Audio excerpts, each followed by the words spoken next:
Hi guys and welcome back to the channel Deepak Yadav Education. Welcome to the daily current affairs of 25th of March 2026.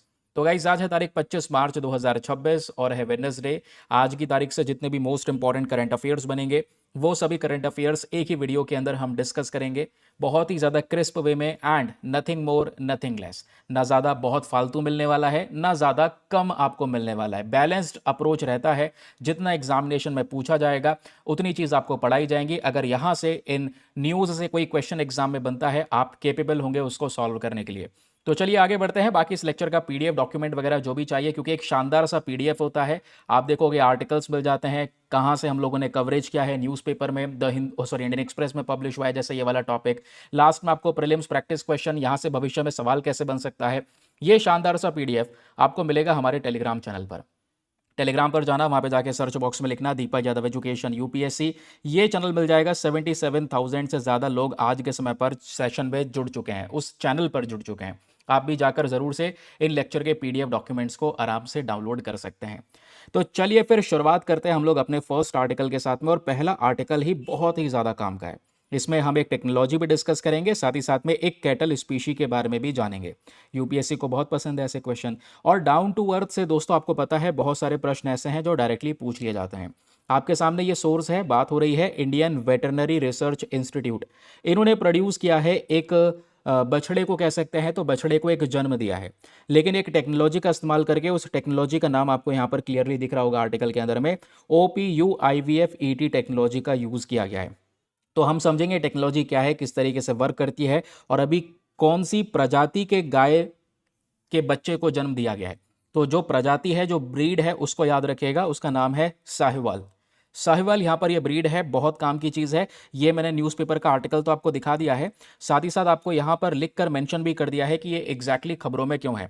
अब सबसे पहला point, अगर आप exam के लिए prepare कर रहे हैं तो आपको पता होना चाहिए ये साहिवाल कैटल एग्जैक्टली है क्या। देखो, भारत के अंदर में ऐसी बहुत सारी गाय भैंसों की प्रजातियां आपको देखने को मिल जाएंगी। अब ये जो दूध देने वाले जानवर हैं, इनको हम मिल्क एनिमल्स कहते हैं। अब ये जो साहिवाल कैटल है, ये भारत की इंडिजीनियस ब्रीड है, जो भारत के अंदर में पाई जाती है। हमारी खुद की नेटिव ब्रीड ये कहलाती है। ये इसका मेन ओरिजिन देखोगे तो साहिवाल रीजन से ये बिलोंग करती है। साहिवाल रीजन बेसिक तौर पे जो पंजाब का एक हिस्सा पाकिस्तान में, आपको पता है एक हिस्सा पंजाब का इंडिया में है, एक हिस्सा पाकिस्तान में है। बंटवारे के समय पर यानी 1947 में यह डिवीजन हुआ था। तो होता यह है कि जो पंजाब का एक हिस्सा पाकिस्तान के अंदर में, वहीं पर एक रीजन पड़ता है साहिवाल रीजन। वहीं से दोस्तों यहाँ पर इन गायों का ओरिजिन होता है। मेन ब्रीड इंडिया को ही मतलब इंडिजीनियसली बिलोंग करती है, तो इसको थोड़ा सा याद रखेगा। इसके दूसरे नाम भी के नाम से भी हम लोग जानते हैं, जैसे लंबीबर हो गया, लोला हो गया, मोंटगोमरी हो गया, मुल्तानी तेली, कुछ अदर नाम से भी यहाँ पर इसको जाना जाता है। बट एग्जामिनेशन की आपको साहिवाल थोड़ा सा याद रखना ज़रूरी है। इस गाय को देखोगे तो थोड़ा सा ब्राउनिश रेड कलर इस गाय के ऊपर में देखने को मिलेगा, है ना। उसके साथ साथ कहीं कहीं पर थोड़े थोड़े वाइट वाइट पैचेस भी देखने को मिल जाते हैं कुछ स्पीशीज़ में, वो भी इसमें बताया गया है। अदरवाइज इसमें कुछ ज़्यादा इंपॉर्टेंट नहीं, बस खाली नाम आपको पता होना चाहिए कहाँ से बिलोंग करता है। ब्राउनिश रेड कलर है वो तो हमने देख लिया है। इस गाय की एक बहुत ही स्पेशल फीचर है। फीचर क्या है? Heat tolerant. अभी क्या हो रहा है, क्लाइमेट चेंज की वजह से गर्मी पड़ रही है, और आप देख पाओगे साल ब साल गर्मी बढ़ती चली जा रही है। अब इंडिया में भी पड़ती है गर्मी, ठीक है। तो ये गाय ऐसी है जो बेहतर, ज़्यादा से ज़्यादा गर्मी को बर्दाश्त कर सकती हैं, हीट टॉलरेंट है, टेक रेजिस्टेंट, कोई कीड़े वगैरह शरीर में नहीं लगेंगे इनके, है ना। हाई मिल्क प्रोडक्शन है, दूध ज़्यादा देती हैं, ये इनका एक बहुत ही ज़्यादा बड़ा ट्रेड, या कह सकते हैं एक बहुत बड़ी इंपॉर्टेंट क्वालिटी है इनके अंदर में, ठीक है। तो उसके अलावा जो पैरासाइट्स वगैरह होते हैं, कई बार कीड़े यहाँ पर इनको बहुत परेशान करते हैं, जानलेवा बन जाते हैं। तो हाई प्रकार का जो रेजिस्टेंस वगैरह है वो सब इनके अंदर में प्रेजेंट है, कीड़े से अपना बचाव यहाँ पर ये गाय कर सकती हैं। आज इसी प्रकार की ब्रीड को एक्सपोर्ट किया जाता है एशिया के अंदर में, अफ्रीका के अंदर में, और साथ ही साथ में कैरेबियन नेशंस के अंदर में। यहाँ पे यही भी याद रखना, क्योंकि हीट ज़्यादा रहती है तो उस टेम्परेचर को ये ब्रीड्स अडॉप्ट कर सकती हैं, इसलिए हम इसको एक्सपोर्ट भी करते हैं। तो हुआ क्या, रिसेंटली इसी कैटल ब्रीड के बच्चे को जन्म दिया गया, एक कह सकते हैं कि बछड़े को जन्म दिया गया है ना, इस तरीके से हम कह सकते हैं। तो जो टेक्नोलॉजी यहाँ पर यूज़ की गई है वो है OPUIVFET टेक्नोलॉजी। इसका फुल फॉर्म थोड़ा सा यहाँ पर याद रखिएगा, ये भी काफ़ी ज़्यादा इंपॉर्टेंट है। और आपको यहाँ पर देख पाओगे ये OPU मतलब है ovum pickup in vitro fertilization embryo transfer technology. जैसे IVF के अंदर में होता है ना, जो एम्ब्रियो है ना, उसको डेवलप किया जाता है। तो उसी तरीके से यहाँ पर बाहर डेवलप करने के बाद में उस एम्ब्रियो को प्लेस किया जाता है वोम के अंदर में। तो इससे क्या होगा, धीरे धीरे करके जो बच्चा है वो बनना शुरू होता है, वो जन्म लेता है। वो वही सेम थोड़ी बहुत प्रकार की टेक्नोलॉजी आप देख पाओगे, ये भी देखने को मिलेगी। इसके अंदर में हम क्या करते हैं, सबसे पहले जो एक लाइव एनिमल है उसके oocytes का कलेक्शन करते हैं। oocytes यहाँ पर क्या बात हो रही है, ओवरी के अंदर जो सेल प्रेजेंट है एग्जैक्टली यहाँ पर उसका कलेक्शन किया जाएगा। ठीक है, इसमें बहुत सारे प्रोसीजर फॉलो किए जाते हैं। अगेन इतना ज़्यादा इंपॉर्टेंट नहीं है, बट आप थोड़ा सा याद रख सकते हैं। जैसे जो oocytes यहाँ पर कलेक्ट किया जाता है, oocytes क्या है, ओवरी का सेल। अब यहाँ पर जो ये कलेक्ट कर रहे हैं, नीडल और वैक्यूम पंप का इस्तेमाल करके इसको कलेक्ट करते हैं। ठीक है, फिर उसके बाद में इसको इन विट्रो फर्टिलाइजेशन के थ्रू गुजारा जाता है, नहीं कि स्पर्म के थ्रू यहाँ पर इसको फर्टिलाइज किया जाता है। तो वो एम्ब्रियो मतलब जो कह सकते हैं कि वो फर्टिलाइज हो जाता है पूरी तरह से। अब वो क्या करेगा, बच्चे बनने का शेप शुरू करेगा। ठीक है, धीरे धीरे करके यहाँ पर वो एक बेबी का फॉर्म लेना शुरू करेगा। अब जैसे यहाँ पर उसको फर्टिलाइज कर दिया, फर्टिलाइज करने के बाद में उसको ट्रांसफर कर दिया जाता है रिसिपिएंट के अंदर में। ठीक है, जिससे जन्म दिलवाना है। ओके, आई होप आपको यहाँ पर एक क्लैरिटी मिल चुकी है कि मतलब किस तरीके से प्रोसीजर इसके अंदर में फॉलो किया जाता है। ये एक बहुत ही स्पेशल फीचर है, क्योंकि ये प्रेग्नेंट एनिमल्स के ऊपर भी परफॉर्म किया जा सकता है, ये बात यहाँ पर बताई जाती है। इसमें हम बहुत कुछ कर सकते हैं। फॉर एग्जाम्पल, अगर हमें कुछ जेनेटिक्स वगैरह बदलने हो, जेनेटिक्स इंप्रूव करने हो, तो वो भी इस प्रोग्राम के थ्रू किया जा सकता है। ठीक है, या फिर कह सकते हैं और भी अगर छोटे छोटे बछड़े प्रोड्यूस करने हो, तो इसी टेक्नोलॉजी का इस्तेमाल करके बहुत सारे और भी बछड़े प्रोड्यूस किए जा सकते हैं, यानी कि ये काव्स प्रोड्यूस करे जा सकते हैं, जो अभी किया गया है, जिस वजह से ये चर्चाओं में है। ठीक है, क्लियर हो गया। आपको याद रखना है थोड़ा सा साहिवाल के बारे में। एग्जामिनेशन के लिए आपको थोड़ा सा ये छोटा छोटा रिविजन पॉइंटर यानी पैराग्राफ्स बना कर दिए जाते हैं, जिसको आप थोड़ा सा याद रख पाएंगे। ठीक है, चलिए अगले न्यूज़ आर्टिकल पर आते हैं। अगले आर्टिकल पर बढ़ने से पहले दोस्तों एक छोटा सा काम करना, वीडियो पे लाइक का बटन है उसको ज़रूर से प्रेस कर देना। साथ ही साथ में आप लोगों से एक छोटी सी रिक्वेस्ट रहती है, जितने भी लोग फर्स्ट टाइम पर चैनल पर जुड़ रहे हैं, मेक श्योर करें चैनल को ज़रूर से सब्सक्राइब कर लें। ये करंट अफेयर्स आपको स्टेट पीएससी के अंदर में, यूपीएससी में, दूसरे और अन्य एग्जामिनेशन में बहुत ही ज़्यादा हेल्प करेंगे। ठीक है, तो पहला आर्टिकल हुआ समाप्त। सेकेंड आर्टिकल में बात हो रही है, देखो इंडियन एक्सप्रेस के अंदर में टॉपिक पब्लिश हुआ है। एयर पोल्यूशन को टैकल करने के लिए दिल्ली गवर्नमेंट ने आईआईटी मद्रास के साथ में टाई अप किया है, कोलैबोरेट किया है। इसमें एक नई टेक्निक के ऊपर में डिस्कशन हो रहा है, वो है smog eating coatings on roads. जो सड़क हैं, जो रोड्स हैं, रोड्स के ऊपर में हम क्या कर सकते हैं, स्मॉग ईटिंग कोटिंग्स कर सकते हैं। तो स्मॉग ईटिंग क्या है दोस्तों, एक पर्टिकुलर प्रोसेस आगे बताऊंगा, जिससे एयर पोल्यूशन थोड़ा सा रिड्यूस होता हुआ नजर आएगा, कम होता हुआ नजर आएगा। तो न्यूज़ आपको समझ में आया, क्योंकि मेरा पहला मेन पर्पस है कि आपको मैं न्यूज़ समझाऊं कि हम क्यों डिस्कस कर रहे हैं करंट अफेयर्स में, ये क्यों है। अब आगे की बात आती है, ये एग्जामिनेशन के लिए सुपर डुपर इंपॉर्टेंट है, आपको पता होना चाहिए smog eating photo catalytic coating का प्रोसेस होता क्या है। सबसे पहली चीज, ये फोटो कैटालिटिक एग्जैक्टली क्या है दोस्तों। फोटो कैटालिटिक मतलब होता है पोल्यूशन रिडक्शन टेक्नोलॉजी, थोड़ा सा याद रखिएगा। जो ये प्रदूषण है इसको कम करने की यहाँ पर ये पर्टिकुलर टेक्नोलॉजी है। इस स्मोग ईटिंग वाली टेक्नोलॉजी को डिजाइन किया गया है मेनली हार्मफुल गैसेस को न्यूट्रलाइज करने के लिए, हार्मफुल गैसेस को खत्म करने के लिए। कौन सी हार्मफुल गैसेस की हम बात कर रहे हैं दोस्तों, तो नाइट्रोजन डाइऑक्साइड की बात कर रहे हैं एंड दूसरे वोलेटाइल हाइड्रोकार्बन्स की बात कर रहे हैं। इनको रेड्यूस करने के लिए, इनको न्यूट्रलाइज करने के लिए ही ये smog eating photocatalytic coatings का इस्तेमाल किया जाता है। अब ये होगा कैसे, जरा इस बात को समझिएगा। जो नॉर्मल रोड्स वगैरह होती है ना दोस्तों, उसमें जिसमें ये कोटिंग वगैरह नहीं है। ठीक है, अब एक मान लो नई रोड है जिसके ऊपर में हमने एक कोटिंग कर दी है, कोटिंग लगा दी है इस particular smog eating photo catalytic coating की, जिसकी हम बात कर रहे हैं। इसमें क्या इस्तेमाल होगा, इसमें हम लोग इस्तेमाल करते हैं टाइटेनियम डाइऑक्साइड का। प्लीज वेरी वेरी इंपॉर्टेंट, इसको याद रखिएगा, टाइटेनियम डाइऑक्साइड TiO2, इसका इस्तेमाल किया जाता है। सस्ता भी आता है, केमिकली स्टेबल है, और कंस्ट्रक्शन मटेरियल के अंदर में हम इसका यूज़ कर सकते हैं। तो हम अपने जो सड़क हैं स्पेशली, उसके ऊपर में ये जो बात हो रही है smog eating photo catalytic coating की, इसमें हम क्या इस्तेमाल करेंगे, इस पर्टिकुलर केमिकल को, टाइटेनियम डाइऑक्साइड को इस्तेमाल करने वाले हैं। ठीक है, अब ये जो टाइटेनियम डाइऑक्साइड है, ये माना जाता है कि भाई जितने भी हार्मफुल गैसेस हैं उनको ख़त्म कर देता है, एनवायरमेंट में उनको ब्रेक डाउन कर देता है, एनवायरमेंट को साफ कर देता है। तो हवा में जो प्रदूषण फैल रहा है आज बहुत ज़्यादा है दिल्ली के अंदर में, ठीक है, उसको रिड्यूस करने के लिए ये पर्टिकुलर टेक्निक के ऊपर में काम किया जा रहा है। ठीक है, अब इसमें होगा क्या, ये जो फोटो कैटालिसिस है, जिसको हमने समझा कि भाई फोटो कैटालिसिस क्या है, पोल्यूशन को रिड्यूस करने की टेक्नोलॉजी को हम कहते हैं। ये काम कैसे करता है, सबसे पहले इसमें लाइट एनर्जी का इस्तेमाल होता है। Light energy for example sun की एनर्जी का इस्तेमाल होगा। ठीक है, हमने क्या करा, सड़क के ऊपर में टाइटेनियम डाइऑक्साइड जो है, इस टाइटेनियम डाइऑक्साइड का जो कोटिंग वगैरह है वो इस्तेमाल किया।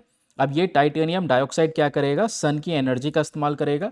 अब सन की एनर्जी जैसे यहाँ पर इस पर लगेगी, आसपास जितना भी एयर पोल्यूटेंट प्रेजेंट होगा, उन एयर पोल्यूटेंट को ये ब्रेक डाउन कर देगा, है ना। उसके अलावा ये ऑर्गेनिक वेस्ट को भी ब्रेक डाउन कर सकता है और उसको ब्रेक डाउन करने के बाद में थोड़ा कम खतरनाक सब्सटेंस में कन्वर्ट कर देगा।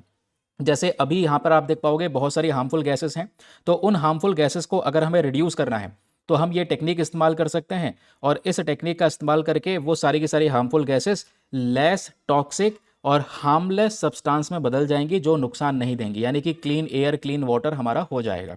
अब क्वेश्चन यहाँ पर यह है कि ये जो आपने ऊपर बताया था इस टेक्नोलॉजी के बारे में, इसमें एक वर्ड यूज हो रहा है शुरुआत में, स्मॉग।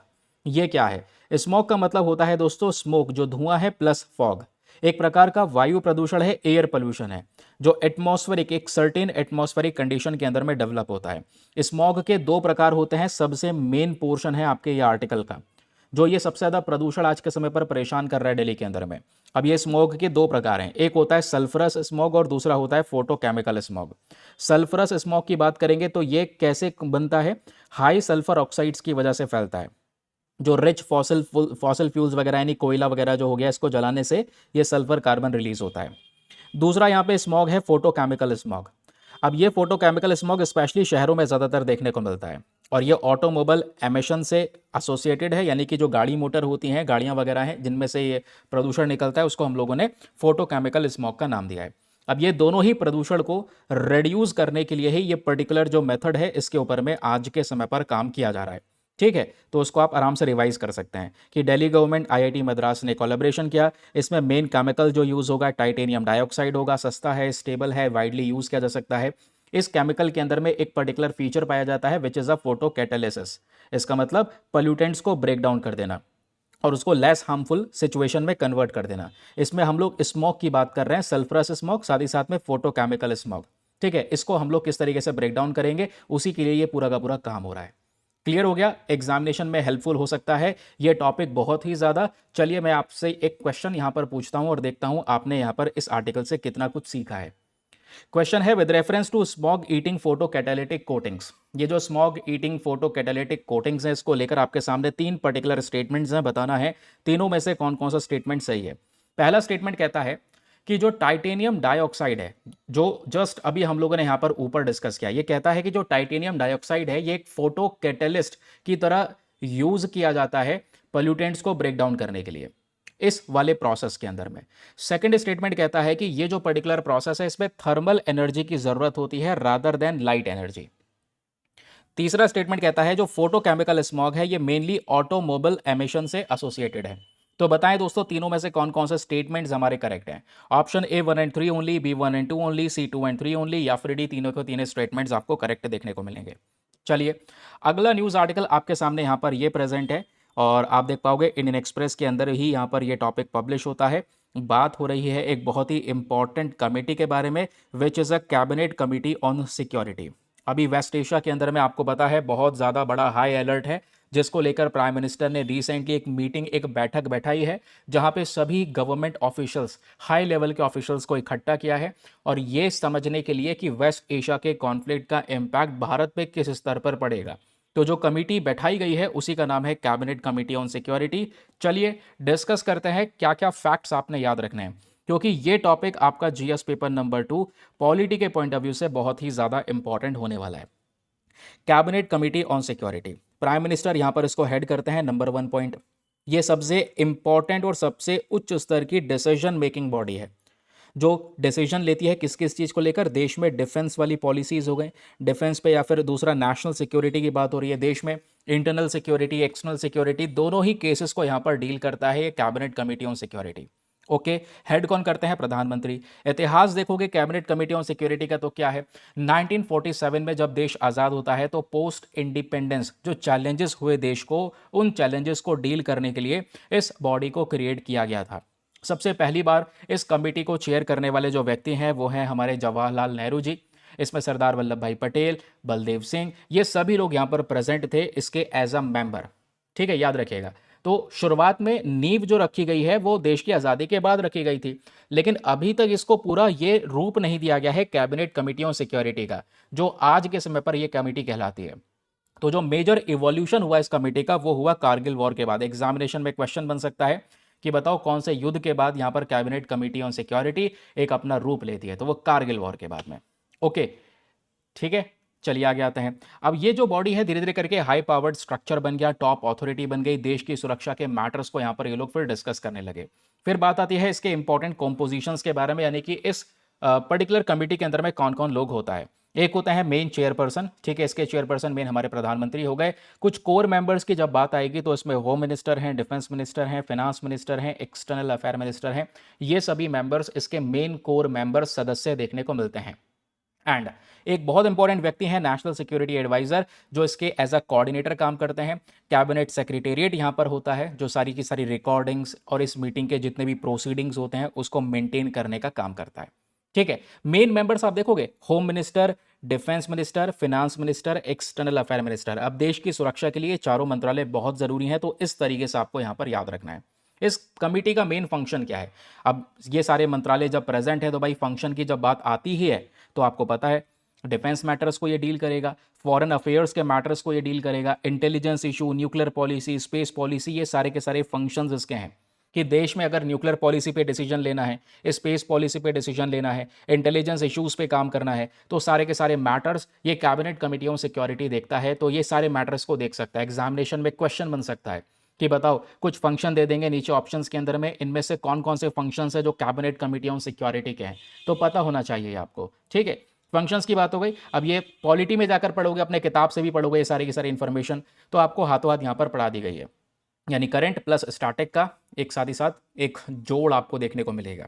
ओके, चलिए, कुछ रिवाइज करना हो तो छोटे छोटे रिवीजन पॉइंटर हैं, कभी भी भविष्य में रिवाइज करने में बहुत हेल्प आपकी ये करने वाले हैं। चलिए, अगला प्रश्न आपके सामने ये प्रेजेंट है, छोटा सा, जस्ट अभी हमने आर्टिकल डिस्कस किया है। मेरे हिसाब से बहुत ईजी क्वेश्चन है और आप आराम से इसका जवाब दे पाएंगे। कैबिनेट कमेटी ऑन सिक्योरिटी को लेकर दो स्टेटमेंट्स दिए गए हैं, बताना है दोनों में से कौन कौन सा स्टेटमेंट सही है। पहला, ये जो बॉडी है ये एक अपेक्स बॉडी है जो बेसिक तौर पे भारत में नेशनल सिक्योरिटी मैटर्स के डिसीजंस को लेती है। दूसरा, ये जो सिक्योरिटी अफेयर्स की बॉडी है दोस्तों, इसका जो प्रेजेंट स्ट्रक्चर है वो कारगिल वॉर के बाद यहां पर बना था, यानी कि ये जो बॉडी है सीसीएस का रूप आज भारत में जो लेकर बैठी है, ये एग्जैक्टली कारगिल वॉर के बाद में बनती है। तो बताएं दोनों में से कौन सा स्टेटमेंट सही है। Option number A 1 only, B 2 only, C दोनों सही है, या फिर डी दोनों के दोनों गलत हैं। चलें, अगला क्वेश्चन दोस्तों आपके सामने, या सॉरी अगला आर्टिकल प्रेजेंट है जो बात करता है फॉरेक्स रिजर्व के बारे में, कि ये जो फॉरेक्स रिजर्व है ये बेसिक तौर पे एज अ इंडियाज शील्ड की तरह काम करता है। ये भी इंडियन एक्सप्रेस का ही टॉपिक है। ईरान वॉर की वजह से आज भारत के रुपये के ऊपर में स्ट्रेस बढ़ता चले जा रहा है। स्ट्रेस इसलिए भी बढ़ रहा है क्योंकि इंपोर्ट महंगा हो रहा है। हम लोग बहुत सारी चीज़ों पे निर्भर हैं दूसरे कंट्रीज़ को लेकर। फॉर एग्जांपल, कच्चे तेल के ऊपर में भारत की 88% की निर्भरता है दूसरे कंट्रीज़ के ऊपर में। तो प्रॉब्लम यहीं से शुरू हो जाती है। जो तेल पहले हम लोग कम रुपए का खरीद रहे थे, आज वही तेल हमको वही सेम अमाउंट ज़्यादा पैसा देके खरीदना पड़ रहा है। यही प्रॉब्लम है इंपोर्ट डिपेंडेंसी होने का। इससे क्या हो रहा है, डॉलर के कंपैरिजन में जो रुपी का वैल्यू है वो डिवैल्यूएट होता चले जा रहा है, गिरता चले जा रहा है, डेप्रिशिएट होता चले जा रहा है। तो प्रॉब्लम यहां पर एग्जैक्टली इकट्ठी होती है। तो वही समझाया गया है कि देखो, अभी वेस्ट एशियन कॉन्फ्लिक्ट की वजह से इंडिया का फॉरेक्स रिजर्व धीरे धीरे करके कम होता चले जा रहा है, जो समस्या का एक कह सकते हैं संकेत है, लेकिन इतना भी बड़ा संकेत नहीं है क्योंकि सिचुएशन हम यही चाहेंगे सब मिलकर जल्दी से रिजॉल्व हो जाए। देखो, होता यह है कि वेस्ट एशियन कॉन्फ्लिक्ट को समझने से पहले यह समझो फॉरेक्स रिजर्व क्या है। विदेशी मुद्रा का भंडार हर कोई देश अपने यहां पर मेंटेन करके रखता है, उसमें से हम भी हैं भाई, हम भी मेंटेन करके रखते हैं, है ना। रीजन क्या है, जैसे आपको पता होगा एसपीआर के बारे में पढ़ा है, कल मैंने द हिंदू के वीडियो में पढ़ाया था, याद है या नहीं। स्ट्रेटेजिक पेट्रोलियम रिजर्व, कि भाई देश के अंदर में तेल कभी खत्म हो जाए या सप्लाई नहीं हो पा रही है कहीं बाहर से, तो हम लोग अपने भंडार खोलते हैं, उसमें से लोगों की जरूरत पूरा करते हैं। वैसे ही फॉरेक्स रिजर्व होता है। अब देश के पास में जब देश कम पा रहा है, डेप्रिसिएट कर रहा है पैसा, रुपी डेप्रिसिएट कर रहा है, 2.9% से डेप्रिशिएट हो चुका है। आज $1 is equals to 93.72 rupees per जा चुका है, लगभग लगभग 94 रुपये, 94 तक जा चुका है। ठीक है, प्रॉब्लम यह है रुपी लगातार डेप्रिशिएट कर रहा है, स्टॉक मार्केट्स 9% तक गिर चुके हैं। अब जब इकॉनमी इतनी डगमगा रही है तो जो फॉरेन पोर्टफोलियो इन्वेस्टमेंट होता है, जो बाहर से लोग इन्वेस्टमेंट भारत में लेकर आए थे, वो पैसा अपना निकाल निकाल कर ले जा रहे हैं। तो आप देख पाओगे 1.3 लाख करोड़ रुपए के हिसाब से एफपीआई आउटफ्लो भी हो गया। ये पैसा लोगों ने मार्केट से निकाल लिया है, लगभग $11 बिलियन के हिसाब से। तो इतना अमाउंट जब निकला तो इससे दोस्तों इकॉनमी को शॉक्स लग रहे हैं। और इसी दौरान क्या होगा, जो फॉरेक्स रिजर्व होता है वो सरकार इसलिए तो बना के रखती है कि कभी आपदा आ भी गई तो देश को चला पाएंगे या नहीं चला पाएंगे। अब पैसा जनरेट नहीं हो पा रहा है, कुछ कमा नहीं पा रहे हैं, इंपोर्ट डिपेंडेंसी इतनी ज़्यादा है कि हमें खरीदना पड़ रहा है। तो जो हमने भंडार बना के रखा है, जिसमें डॉलर्स हैं, गोल्ड हैं, ये सब कुछ है, तो वो कितना भंडार है, कितने दिन तक यहाँ पर देश चल पाएगा उस पैसे से। आई होप आपको ये समझ में आ रहा है, इसलिए फॉरेक्स रिजर्व मेंटेन करते हैं। तो वही आर्टिकल कह रहा है कि भैया वेस्ट एशिया कॉन्फ्लिक्ट की वजह से फॉरेक्स रिजर्व पे इंपैक्ट पड़ना शुरू हो गया है, फॉरेक्स रिजर्व कम हो रहा है, रूपी डेप्रिशिएट हो रहा है, स्टॉक मार्केट्स डाउन हो रहे हैं, फॉरेन पोर्टफोलियो इन्वेस्टमेंट्स आप देख पाओगे वो भी बाहर जा रहा है।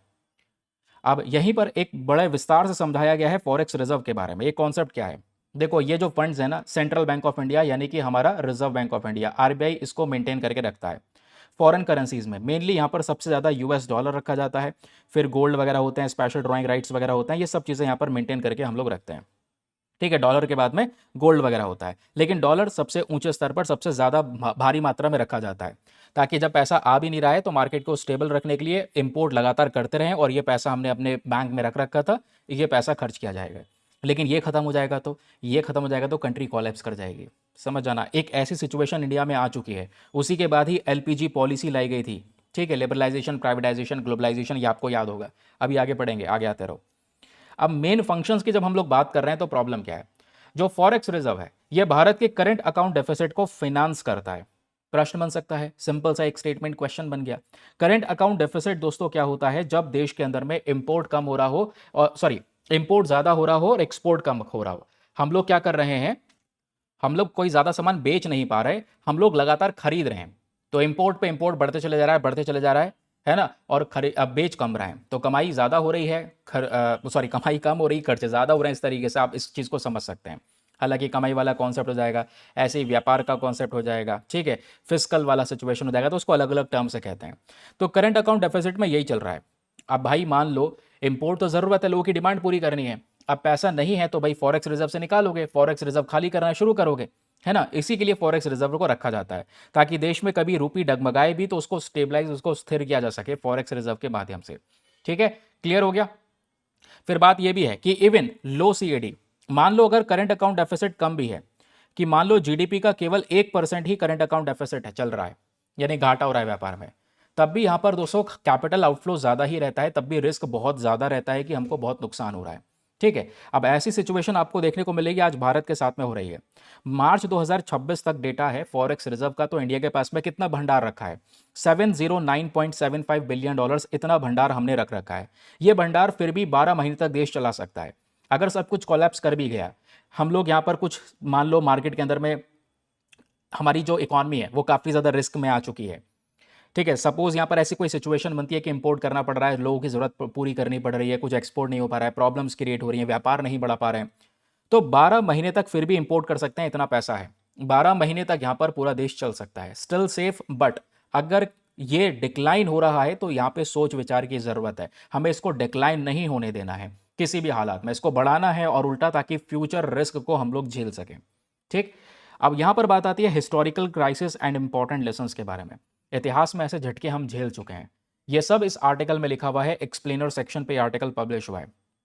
इसमें जो इंडिया का सबसे बड़ा झटका था दोस्तों, वो 1991 का बैलेंस ऑफ पेमेंट क्राइसिस सबसे खतरनाक था। केवल 2 से 3 सप्ताह के लिए भारत के पास में पैसा बचा था, रिजर्व बचे थे। ठीक है, अब आप समझो, कुछ पैसा भी नहीं बचा, रुपये की वैल्यू डी वैल्यू हो चुकी थी 18.7% के हिसाब से। तो अब यहां पर क्या हुआ, उसकी वजह से ही देश में इकोनॉमिक रिफॉर्म्स करा गया, एलपीजी पॉलिसी को लेकर आया गया, एफडीआई को ओपन किया गया ताकि बाहर से ढेर सारा इन्वेस्टमेंट देश में आ सके।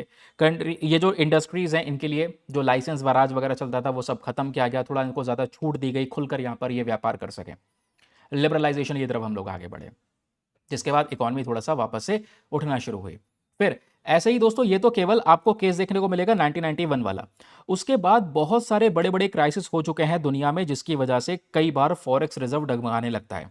1997 का एशियन क्राइसिस, करेंसी कंटैगियन, उसके अलावा 2008 में, ये तो सबको पता है, ग्लोबल फाइनेंशियल क्राइसिस, 2013 के अंदर में टेपर टैंट्रम। ठीक है, यूएस के फेडरल रेट ने, यूएस का जो फेड रेट था उसको टाइट कर दिया था, जो इंटरेस्ट रेट होता है वो बढ़ा दिया था।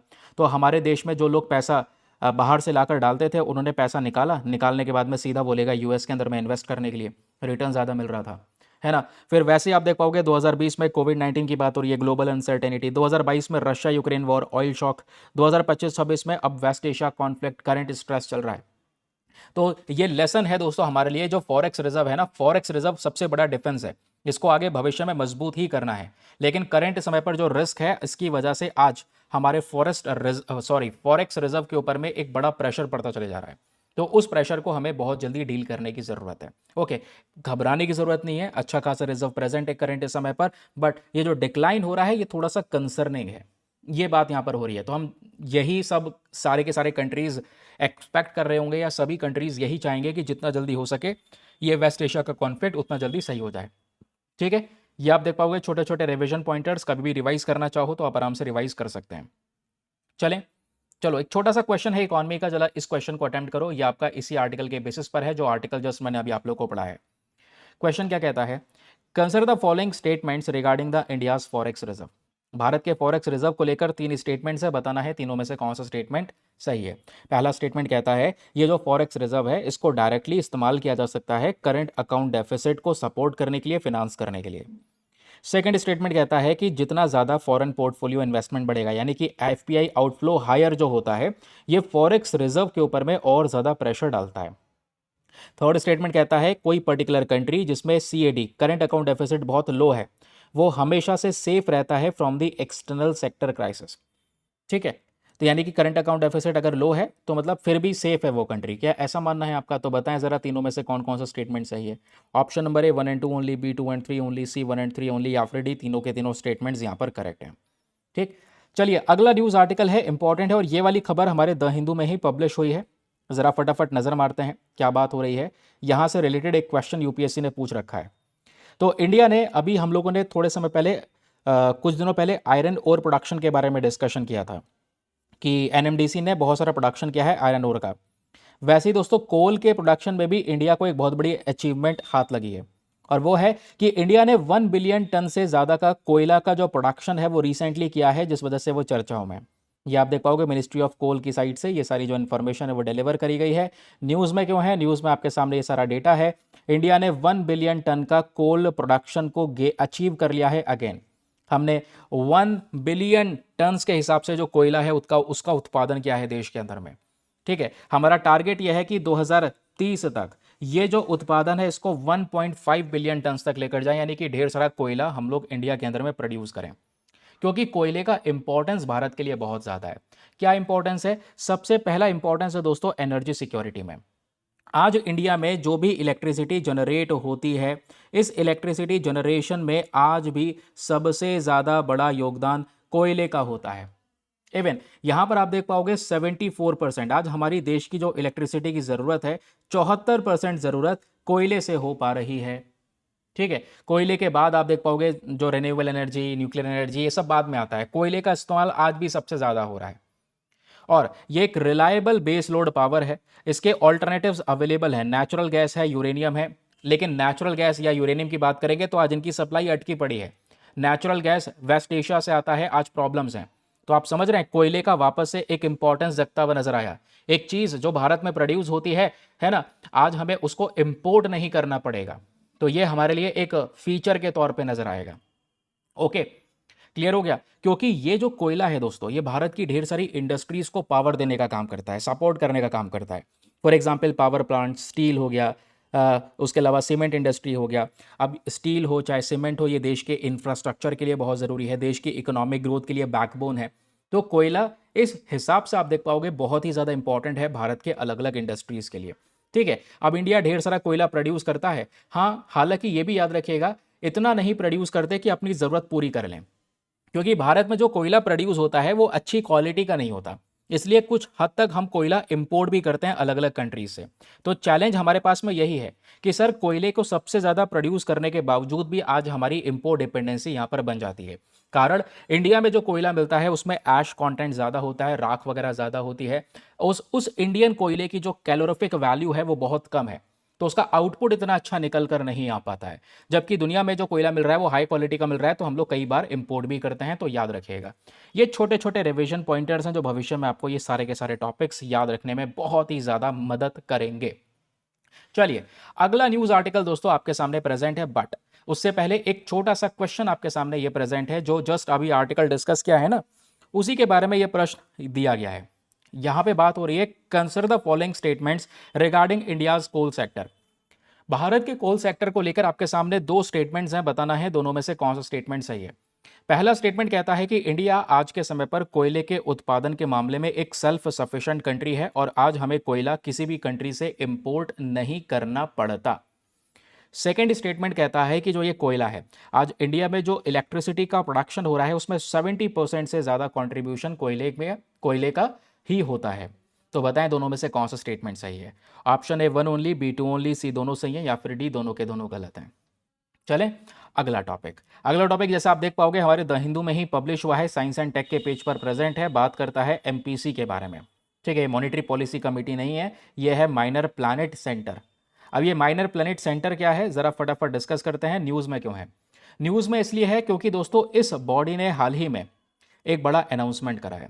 इन्होंने अंतरिक्ष में नए 15 चंद्रमा खोज कर निकाले हैं, 15 नए मून्स, जिसमें से 4 जो हैं जुपिटर के पास हैं और 11 सैटर्न के पास हैं। और आज हमारे पूरे सौर मंडल के अंदर में सैटर्न एक ऐसा प्लैनेट है जिसके पास में सबसे ज़्यादा मून्स हैं, most number of moons present हैं। सब मिला दें तो लगभग फिर भी अगर हम देखें 284 या मतलब 300 के आसपास, 284 290 के आसपास चंद्रमा सैटर्न के पास में है। जैसे पृथ्वी के पास चंद्रमा है ना, वैसे सैटर्न के पास में 250 से ज़्यादा चंद्रमा है। जुपिटर के पास में भी ऐसे ढेर सारे चंद्रमा हैं 100 के आसपास। ठीक है, तो आप थोड़ा सा यहाँ पर याद रखिएगा कि सबसे ज़्यादा चंद्रमा कौन से प्लैनेट के पास में है, सैटर्न के पास में है। और अभी नए चंद्रमा खोजे हैं किसने, माइनर प्लैनेट सेंटर ने, और ये बताया कि भैया सैटर्न के चंद्रमा के नंबर बढ़ चुके हैं। अब ये माइनर प्लैनेट सेंटर एग्जैक्टली क्या है, थोड़ा सा इसके बारे में डिस्कशन करते हैं। देखो ये ग्लोबल रिपोजिटरी है। रिपोजिटरी मतलब भाई बहुत सारी, हर एक चीज़ यहाँ पर इंफॉर्मेशन अवेलेबल है। और ये क्या करते हैं, अंतरिक्ष के अंदर में कुछ चीज़ों को ऑब्जर्व करने का काम करते हैं। अब वो कौन कौन सी चीज़ हैं, सबसे पहले आप देख पाओगे माइनर प्लैनेट्स हो गए, कॉमेट्स हो गए, उसके अलावा आउटर इरेगुलर नेचुरल सैटेलाइट्स हो गए। अंतरिक्ष के जो रेगुलर सैटेलाइट्स हैं उनको यहाँ पर ये डिटेक्ट करता है, कॉमेट्स को यहाँ पर ये खोजता है, छोटे छोटे जो प्लैनेट्स हमको देखने को मिल जाएंगे, एस्टेरॉइड्स देखने को मिल जाएंगे, उनको ये ऑब्जर्व करने का काम करता है माइनर प्लैनेट सेंटर। अच्छा, अब इसके मेन फंक्शंस क्या है, फटाफट वो डिस्कस कर लेते हैं। तो ये जो पर्टिकुलर बॉडी है दोस्तों, ये मास्टर है of the database of observation and orbital data. Observe करता है, बहुत सारा डेटा इसके अंदर में स्टोर है, बहुत सारी चीज़ों की डिस्कवरी इन्होंने की है, नए नए चंद्रमा की डिस्कवरी की है। आपने ये सब याद नहीं रखना है, आपने एक एट द लास्ट एक बहुत छोटी सी चीज़ याद रखनी है, वो ये है कि ये बॉडी किसके अंडर में आती है, कौन इसको फंड करता है, इसका इंस्टीट्यूशनल सेटअप वगैरह कहाँ पर है। तो ये जो पूरी बॉडी है हमारी, ये माइनर प्लैनेट सेंटर जो बॉडी आपको ये देखने को मिल जाएगी, इस बॉडी का जो मेन इंस्टीट्यूशन है, ध्यान में रखिएगा, ये इंटरनेशनल एस्ट्रोनॉमिकल यूनियन के अंडर में काम करती है, IAU के अंडर में। और ये कहाँ पे स्थित है, USA के अंदर में एक ऑब्जर्वेटरी है, वहाँ पर ये प्रेजेंट है। ठीक, इसको फंड करता है नासा। ठीक है, जो एक तरीके से USA की सरकारी एजेंसी प्रेजेंट है, ये सरकारी स्पेस एजेंसी, जैसे भारत में इसरो है वैसे USA का नासा है। ठीक है, तो माइनर प्लैनेट सेंटर के बारे में ये बेसिक बातें हो गई, याद रख पाओगे। और ये छोटे छोटे रिवीजन पॉइंटर्स हो गए, कुछ नहीं याद रखना, बस इतना याद रखना, ऑपरेट करता है IAU के अंडर में, USA के अंदर में, इस पर्टिकुलर ऑब्जर्वेटरी में प्रेजेंट है।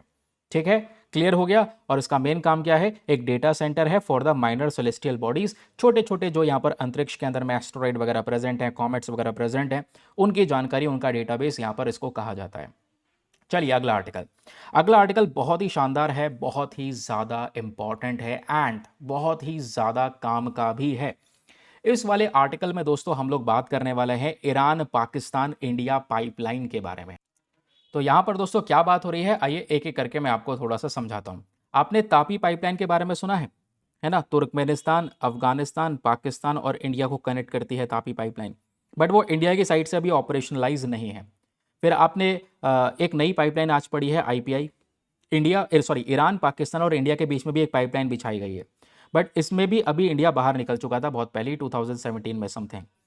कारण ये था क्योंकि USA का प्रेशर था कि ईरान से तेल नहीं परचेज करोगे, कोई भी रिसोर्सेज परचेज नहीं करोगे, तो उसके लिए यहाँ पर हमने इस प्रोजेक्ट से बाहर कर लिया था अपने आप को। समझाता हूँ मैटर क्या है। ये आपके सामने बिजनेस स्टैंडर्ड का पूरा एक आर्टिकल देखने को मिलेगा, शानदार सा, देख लिया आपने। यहाँ पे बात हो रही है कि भाई एक समय पर भारत ईरान गैस पाइपलाइन को, जो पाकिस्तान से होते हुए यानी ईरान से पाइपलाइन आती है, ईरान में एक गैस फील्ड है यार, जो आज के समय पर बहुत ही ज़्यादा चर्चाओं में है, अभी पढ़ेंगे आगे, वहाँ से पाइपलाइन आती है और वो पाइपलाइन पाकिस्तान से होते हुए भारत में आती है। ठीक है, ईरान से रिसोर्सेज को यहाँ पर हम अपने कंट्री के अंदर में लेते हैं। एक समय पर ऐसे काम होता था, बट अभी यहाँ पर ये पाइपलाइन काम नहीं करती, अब ये ऑपरेशनलाइज नहीं है। ऐसा क्यों, क्या हुआ था उस समय पर, आइए थोड़ा सा मैं आपको समझाता हूँ इसके बारे में। पहले आप ये जानिए कि इसका मेन कंटेक्स्ट क्या है।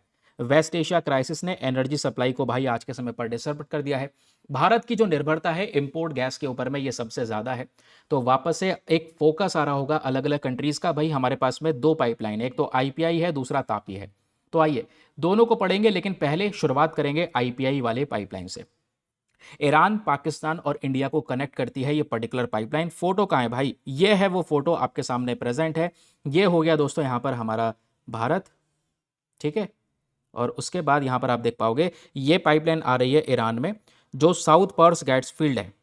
अच्छा, ये गैस फील्ड जो है ना, एक दूसरे कंट्री के साथ में शेयर होता है। मुझे बताओ जरा नीचे कमेंट सेक्शन में कौन से कंट्री के साथ में गैस फील्ड शेयर होता है, ठीक है। तो ये साउथ पार्स गैस फील्ड है, यहाँ से पाइपलाइन इस तरीके से आती है और ये ईरान को क्रॉस करके पाकिस्तान में एंटर करती है और इस तरीके से यहाँ पर ये फिर इंडिया में आती है, ठीक है। फिर इंडिया में फर्दर आप देख पाओगे इस पाइपलाइन से ढेर सारी अलग अलग जगहों पे ये जो ऑयल वगैरह है वो पहुंचाया जाता है।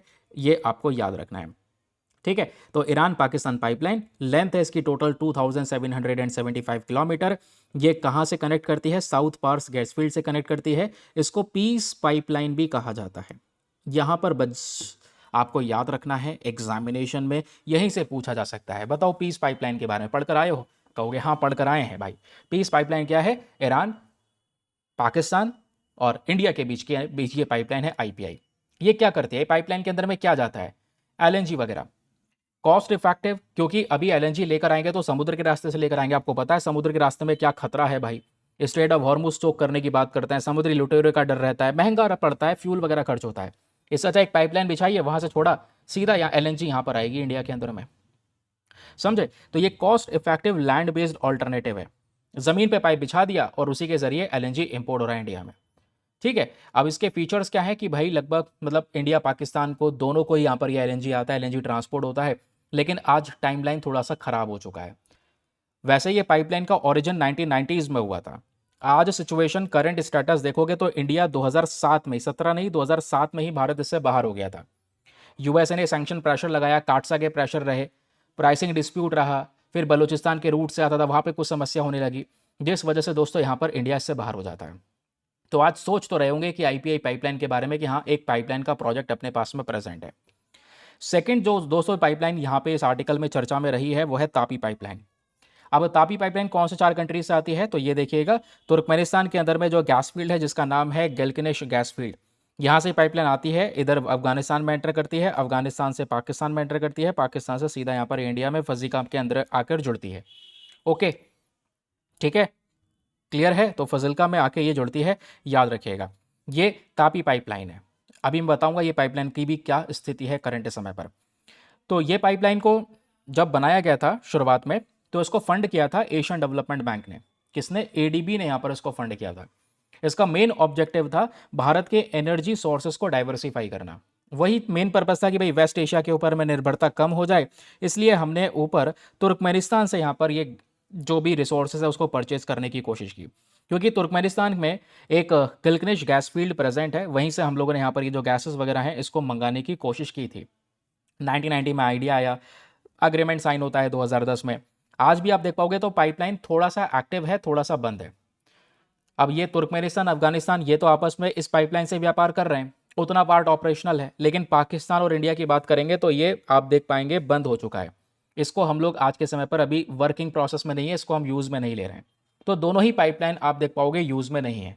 तो इसको याद रखना है, एग्जामिनेशन में कुछ ऐसे क्वेश्चन बन सकते हैं, तो थोड़ा पता होना चाहिए, ठीक है। तापी पाइपलाइन को एशियन डेवलपमेंट बैंक एडीबी ने सपोर्ट किया था, ये बातें पता होनी चाहिए। चलिए अगला न्यूज़ आर्टिकल। अच्छा, अगले न्यूज़ आर्टिकल पर आने से पहले एक छोटा सा प्रैक्टिस क्वेश्चन फटाफट सॉल्व करो। आंसर लिखो नीचे कमेंट सेक्शन में। क्वेश्चन क्या है, क्वेश्चन कहता है जो आईपीआई पाइपलाइन है इसका जो मेन सोर्सेस गैसेस हैं ये कहाँ से आती हैं, साउथ पर्स फील्ड ईरान से यहाँ पर यह आता है। दूसरा कहता है जो तापी पाइपलाइन है इसको एशियन डेवलपमेंट बैंक ने सपोर्ट किया था। तीसरा कहता है आईपीआई और तापी दोनों की दोनों पाइपलाइंस आज के समय पर फुल्ली ऑपरेशनल है, पूरी तरह से काम कर रही हैं। तो बताएं इन तीनों में से कितने स्टेटमेंट सही हैं, how many of the statements are correct. Option number A केवल 1, ऑप्शन नंबर बी केवल 2, ऑप्शन नंबर सी केवल 3 या फिर ऑप्शन नंबर डी चारों के चारों स्टेटमेंट सही हैं। अगला हमारे सामने आर्टिकल आता है regarding the Trincomalee project, again a very very important topic. ये आप देख पाओगे द हिंदू में पब्लिश हुआ था आज से कुछ दिनों पहले। श्रीलंका जो है आज के समय पर ये जो क्राइसिस चल रहा है, एनर्जी क्राइसिस, इस दौरान ट्रिंकोमाली प्रोजेक्ट के ऊपर में ध्यान दे रहा है। ट्रिंकोमाली प्रोजेक्ट वो है दोस्तों जिसमें इंडिया श्रीलंका को सपोर्ट कर रहा है। हम फाइनेंशियल कैपेबिलिटीज श्रीलंका को प्रोवाइड करवा रहे हैं, फैसिलिटीज दे रहे हैं कि ट्रिंकोमाली को डेवलप करो, इससे फायदा होगा आपको भी और हमको भी। अब सवाल यह है कि ये ट्रिंकोमाली प्रोजेक्ट है क्या, आओ फटाफट डिस्कस करते हैं। तो श्रीलंका ने यहाँ पर प्लान किया है कि भाई भारत के थ्रू जो सपोर्ट किया जाता है ट्रिंकोमाली प्रोजेक्ट को, इंडिया बैक्ड प्रोजेक्ट है, इसको ज़रा जल्द से जल्द डेवलप करें क्योंकि वेस्ट एशिया में क्राइसिस हो रहे हैं। क्योंकि इस प्रोजेक्ट के अंदर में भी क्या करते हैं हम लोग, ट्रिंकोमाली में बड़े सारे टैंकर बना रखे हैं। किसने? ब्रिटिशर्स ने। और उन टैंकर के अंदर में ऑयल को स्टोर करके रखा जाता है, कच्चे तेल को स्टोर करके वहाँ पे रखा जाता है उन टैंकर्स के अंदर में, याद रखिएगा। तो वही यहाँ पर डिस्कशन हो रहा है कि भाई उनको यूज में लेकर आओ। आज क्राइसिस चल रहे हैं तो ऐसे ही समय पर हमारी वो हेल्प करेगा भविष्य में भी। ठीक है, आइए मैं आपको थोड़ा सा समझाता हूँ। ये कहाँ पे प्रेजेंट है, तो याद रखिएगा श्रीलंका में नॉर्थ ईस्टर्न वाले रीजन में प्रेजेंट है। और ट्रिंकोमाली बेसिक तौर पे एक नेचुरल हार्बर है। नेचुरल हार्बर जो बेसिक तौर पे दुनिया में बोला जाता है दूसरा सबसे बेस्ट हार्बर है। ये मैं आपको समझाता हूँ हार्बर होता क्या है। ये अपने श्रीलंका का मैप है। श्रीलंका का नॉर्थ ईस्टर्न वाला रीजन ये है। इसी जगह पर आप देख पाओगे ये रहा ट्रिंकोमाली हार्बर। ये जो अंदर की साइड में ऐसे सी बना हुआ है ना, यही यहाँ पर ट्रिंकोमाली हार्बर है। ठीक है, अब यहाँ पर पीछे का हिस्सा जो आपको दिख रहा है, ये पीछे वाला हिस्सा, इसका मैं दृश्य दिखाता हूँ एक बार आपको। ये दृश्य कुछ ऐसा दिखता है। ठीक है, इस पानी के पीछे का दृश्य ऐसा दिखता है। इसमें आप लोग देख पा रहे होंगे ये टैंकर्स बनाए गए। ये भाई सारे के सारे ऑयल टैंकर हैं। हालांकि ये पुराने हो चुके हैं, गंदे हो चुके हैं। ठीक है, तो अब इनको रिन्यू करने में बहुत सारा पैसा लगेगा। तो ये जितने भी टैंकर्स आपको छिपे हुए देख रहे हैं इन जंगल के अंदर में, ये सारे के सारे टैंकर्स ब्रिटिशर्स ने बनवाए थे वर्ल्ड वॉर 2 के समय पर, कि तेल वगैरह की ज़रूरत पड़ेगी तो यहाँ से तेल फटाफट उठाया जाएगा। देखो क्या करने लग गया यार मैं भी तेल वगैरह की ज़रूरत पड़ेगी तो तेल वगैरह उठाया जाएगा, और वो सारा का सारा जो तेल है वो यहाँ पर वर्ल्ड वॉर 2 के समय पर कह सकते हैं ब्रिटिशर्स को हेल्प करता रहेगा, ब्रिटिशर्स की नेवी को सपोर्ट करेगा। तो इसी के लिए यहाँ पर ये जो ट्रिंकोमाली है, ये सब टैंकर्स आसपास बनवाए गए। अच्छी बात यहाँ पर पता यह है, ये हार्बर क्या है, मतलब यह है कि इसके अंदर की साइड में देखोगे तो जो समुद्र का पानी है वो बहुत ही गहरा है। नहीं तो फिर होता क्या है, जनरली बड़े जहाज आते हैं, बड़े जहाज यहीं पे रुक जाते हैं, फिर छोटे छोटे जहाज आते हैं, वो बड़े जहाज से सामान उतार के ले जाते हैं या सामान उस पर लोड करते हैं। अभी क्या है, अंदर गहराई ऑटोमेटिक नेचुरली बहुत ज़्यादा है, तो बड़े साइज के जहाज सीधा अंदर जा सकते हैं, बिल्कुल एंड वाले एरिया तक, बिल्कुल एंड वाले एरिया तक लोड करो सामान, सामान अनलोड करो, है ना, सारा काम ऐसा हो सकता है। और आप अपनी नेवी को यहाँ पे खड़ा कर दो, यहाँ पे खड़ा कर दो, अपनी नेवी तैनात कर दो, तो आप इसको बंद कर दोगे। क्यों? क्योंकि नेचर ने चारों तरफ से बंद कर रखा है, एक छोटा सा रास्ता खुला हुआ है, आपने नेवी खड़ी कर दी, बंद कर दिया, ये सबसे प्रोटेक्टेड एरिया बन गया। समझ रहे हैं? तो इसलिए बोला जा रहा है कि भाई बेस्ट एक नेचुरल हार्बर है इन द वर्ल्ड। तो ट्रिंकोमाली के बारे में समझ में आ गया। ट्रिंकोमाली प्रोजेक्ट क्या है? भारत और श्रीलंका के बीच में एक अग्रीमेंट हुआ था 2022 में कि हम दोनों मिलकर साथ में डेवलप करेंगे। अंग्रेज बना गए, छोड़ गए, श्रीलंका संभाल नहीं पाया, सारे टैंकर जंग खा गए, स्थिति बहुत बुरी है। तो इंडिया अब यहाँ पर हेल्प करेगा श्रीलंका की इन सारे ऑयल टैंकर्स को डेवलप करने में, दोबारा से रिन्यू करने में। ठीक है, इसका इतिहास देखेंगे तो बताया ये बात है 1930s की। ब्रिटिशर्स के थ्रू इसको बनाया गया था ताकि नेवी की फ्यूल की सप्लाई पर्याप्त मात्रा में होता रहे वर्ल्ड वॉर 2 के दौरान। इसका मेन ऑब्जेक्टिव था कि पेट्रोलियम स्टोरेज कैपेसिटी को बढ़ाया जा सके। ठीक है, इसी के लिए यहाँ पर ट्रिंकोमाली पे काम किया गया। लोकेशन बहुत इंपॉर्टेंट है, इंडियन ओशन वाले रीजन में प्रेजेंट है। अब इन सारे टैंकर्स के ऊपर में भारत श्रीलंका मिलकर काम करेंगे ताकि वापस इसका इस्तेमाल कर सके। कुछ फ़ायदा इंडिया को भी मिलेगा, कुछ फ़ायदा यहाँ पर श्रीलंका को भी मिलेगा। ओके, चलिए अब आपको रिवाइज करना है, तो ये छोटे छोटे रिवीजन पॉइंटर तो ऊपर निकल गए, रिवाइज क्या, रिवाइज भी करोगे इस क्वेश्चन के माध्यम से। जरा फटाफट इस प्रश्न का आंसर दो सभी लोग नीचे कमेंट सेक्शन में। यहाँ पर आपको 3 स्टेटमेंट दिए गए हैं, बताना है तीनों में से कौन सा स्टेटमेंट सही है। पहला स्टेटमेंट कहता है जो ट्रिंकोमाली हार्बर है ये लोकेटेड है वेस्टर्न कोस्ट ऑफ इंडोनेशिया में। सेकेंड स्टेटमेंट कहता है ये जो ऑयल टैंक फार्म है इसको ओरिजिनली कॉलोनियल पीरियड में बनाया गया था मिलिट्री पर्पस के लिए। थर्ड स्टेटमेंट कहता है ये ट्रिंकोमाली प्रोजेक्ट का मेन पर्पस है पेट्रोलियम स्टोरेज को बढ़ाना और एनर्जी सिक्योरिटी को भी साथ ही साथ इंक्रीज करना। तो बताएं दोस्तों यहाँ पर तीनों में से कौन कौन सा स्टेटमेंट सही है। Option A 1 and 2 only, B 1 and 3 only, C 2 and 3 only, या फिर डी तीनों के तीनों स्टेटमेंट सही हैं। फटाफट आंसर लिखो नीचे कमेंट सेक्शन में क्या होना चाहिए। नाउ अब इसी के साथ में होता है आज का हमारा सेशन ओवर। जो भी चीज़ें हैं, जो भी इंपॉर्टेंट चीज़ें हैं वो डिस्कस कर ली हैं। ये पीडीएफ आपको मिल जाएगा दीपा यादव एजुकेशन यूपीएससी वाले ग्रुप में। शानदार सा पीडीएफ है, हर एक चीज़ आपको यहाँ पर समझा दी गई है और बहुत ही क्रिस्प वे में। एक ऐसा सेशन, हर एक इंपॉर्टेंट टॉपिक, द हिंदू का हो, इंडियन एक्सप्रेस का हो, सब कुछ आपको यहाँ पर मिल जाता है। एंड ये वीडियो अर्ली मॉर्निंग 5:30 बजे डेली बेसिस पे अपलोड होता है। तो कल फिर से सुबह सुबह 5:30 बजे मेरे साथ रेडी रहना इस सेशन को ख़त्म करने के लिए। ओके, आज के लिए bye bye, have a nice day, thank you and जय हिंद।